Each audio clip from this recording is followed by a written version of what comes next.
Hello നമസ്കാരം, xylem PSCയിലേക്ക് ഏവർക്കും സ്വാഗതം. അപ്പോൾ നമ്മുടെ സർക്കാർ ഉദ്യോഗസ്ഥർക്കെല്ലാം ഒരു സന്തോഷകരമായ വാർത്തയാണ് ഇപ്പോൾ വന്നുകൊണ്ടിരിക്കുന്നത്. നമ്മുടെ സർക്കാർ ഓഫീസുകളിൽ പ്രവൃത്തി ദിവസങ്ങൾ ഇപ്പോൾ ഉള്ള 6-ൽ നിന്നും 5-ആയി ചുരുക്കുകയാണ്. അതായത് തിങ്കൾ മുതൽ വെള്ളി വരെ എന്ത് ചെയ്താൽ മതി, ജോലി ചെയ്താൽ മതി, ബാക്കി ശനി ഞായർ ദിവസങ്ങൾ അവധി എന്ന തലത്തിലേക്ക് എന്ത് ചെയ്യാണ് ഒരു തീരുമാനമെടുക്കാനാണ് സർക്കാർ പോവുകയാണ്. നമ്മുടെ ചീഫ് സെക്രട്ടറിയുമായിട്ട് സർവീസ് സംഘടന നടത്തിയ ആ ഒരു ചർച്ചയിലും മറ്റും അതിന് ഏകദേശം തീരുമാനങ്ങൾ മറ്റുമൊക്കെ ആയിട്ടുണ്ട്. ഇപ്പോൾ നമ്മുടെ സാധാരണഗതിയിൽ പ്രവൃത്തി ദിവസങ്ങൾ തിങ്കൾ മുതൽ ശനി വരെയാണ്. അപ്പോൾ എന്തായാലും നമുക്ക് ഒരു ദിവസം അവിടെ അങ്ങോട്ട് കുറയുന്ന സമയത്ത് ശനി ഞായർ ദിവസങ്ങൾ അവധി വരുന്ന സമയത്ത് നമ്മൾ ആ ഒരു പ്രവൃത്തിയുടെ കാര്യങ്ങളൊക്കെ എങ്ങനെ കൈകാര്യം ചെയ്യും എന്നുള്ളതിനകത്തും ഒരു തീരുമാനമായിട്ടുണ്ട്.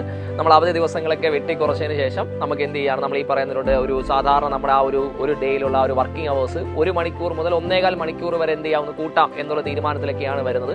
അതേപോലെ തന്നെ ഉച്ചഭക്ഷണത്തിന് സമയം എന്ത് ചെയ്യുന്നുണ്ട്, ചെറുതായിട്ട് 3/4 മണിക്കൂർ എന്നുള്ളത് അവിടെ എന്ത് ചെയ്യുന്നുണ്ട്, ഒരു വെട്ടിക്കുറയ്ക്കാനുള്ള തീരുമാനങ്ങൾ വരുന്നുണ്ട്. അപ്പോൾ എന്ത് തന്നെയാണെങ്കിലും ശരി, നമുക്ക് ഈ ഒരു തീരുമാനത്തിലേക്ക് വരികയാണെങ്കിൽ അതിന് കുറച്ച് നേട്ടങ്ങളും കാര്യങ്ങളൊക്കെ ഉണ്ട്. ഒന്നെന്ന് പറയുന്നത് സർക്കാരിന് ഈ പറയുന്ന വൈദ്യുതിയുടെ ആണെങ്കിലും മറ്റ് വാഹനങ്ങളുടെ ആണെങ്കിലും ഓഫീസ് ചെലവിൻ്റെ ആണെങ്കിലും ആ ഒരു ഭരണ ചെലവുകൾ എന്ത് ചെയ്യാൻ കുറയ്ക്കാൻ സാധിക്കുന്നതാണ്. അതേപോലെ താൽക്കാലിക ഉദ്യോഗസ്ഥർക്ക് കൊടുക്കുന്ന ആ ഒരു വേതനത്തിലും എന്ത് ചെയ്യാൻ ചെലവുകളിലും മറ്റും കൊണ്ടുവരാവുന്നതാണ്, കുറയ്ക്കാവുന്നതാണ്.